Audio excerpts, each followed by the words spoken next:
Hello everyone. Welcome to another episode of Ash and Me Sports Talk. Ash is not available with me today as he's got his exams and he has to prepare for that. So you guys have to put up with me for this episode. And in this episode, we're going to talk about an incredible test match that happened at Rawalpindi between England and Pakistan. England defeating Pakistan by 74 runs in the last session of the fifth day of the test match. Why this test match was incredible? Because up until the second session of the fourth day, nobody could have predicted that there could be a result possible in this test match.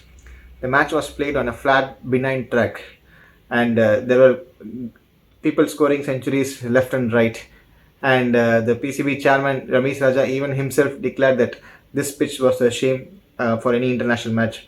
And we had seen photos of the crowd, a small boy holding a placard stating that even he could hit a century in this test in this wicket, right?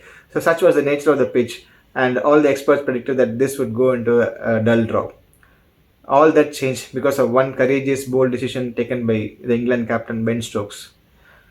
Ben Stokes decided to declare England's second innings at the end of the second session on the fourth day, giving Pakistan a target of 343 runs with four sessions to play.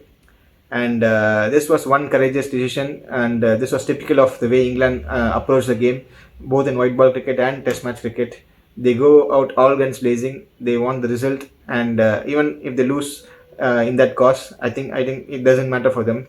So that is their philosophy in the manner which they play the cricket nowadays, right? And at the start of the fifth day, Pakistan needed around 260 odd runs to win, and England needed 8 wickets to win. And it was England's persistence that finally paved the way for their victory. Well into the last session of the Test match, and what a great advertisement for Test match cricket this was. The magic of Test match was at full glory, thanks to England, the captain, and the team management and the philosophy.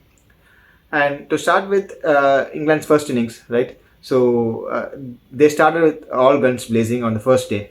It was incredible to watch so many fours, and it was like watching an highlights package, right?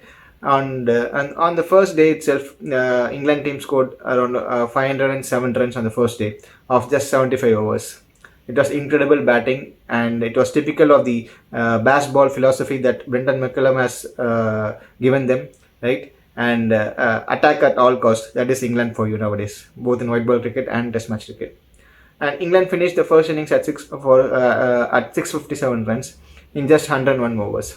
So going at a run rate of more than 6 runs per over in a Test match, right? So this was one of the major reasons that England had the time to declare and get the 10 wickets in the last innings of Pakistan's second innings. So this was one of the major reasons. So England finished the first innings at 657 runs, and they had 4 centurions in that first innings. Pakistan replied also well. So this is Pakistan's first innings scorecard, as you can see. They had also had 3 centurions in their innings, and they finished their second innings in the first innings at for 579 runs, giving England a lead of around 80 odd, right? So England continued the second innings, and again the approach was very enterprising. And at when nobody expected, Ben Stokes declared, giving Pakistan a target of 343 runs. And as they say, the rest is history. All in all, an incredible Test match, right? Embodied by England's new approach. So this approach of England started after their dismal performance in the 2015 World Cup, right? ODI World Cup. Ian Morgan took over the reins, and he completely changed England's approach to white ball cricket. So they had different players for different formats. For the white ball cricket, they had players who could play fearlessly and attack at all costs. So that was their philosophy, and it was continued by Josh Butler also. And from that time, they now have 2 World Cup trophies: the 2019 ODI World Cup and the recently concluded T20 World Cup. Right. So the results are showing for the approach that they have taken. And a similar approach has now been taken to the red ball cricket also, the Test match cricket, with the captaincy of Ben Stokes and the coach Brendan McCullum. Right. Once Ben Stokes took over from Joe Root, there is a complete change in direction for the red ball cricket of England. They play again similar to white ball cricket. They play attack at all cost, and the results are here to show.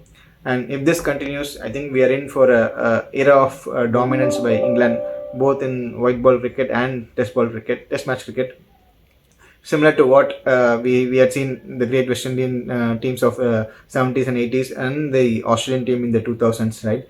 So we could have an era of dominance by England if other teams don't catch up and England continue to play this way.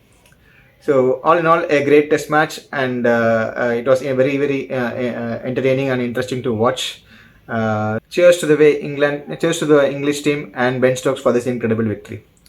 So that's it from Ash and me, Sports Talk for today's episode. We'll come back soon again with another episode. Cheers.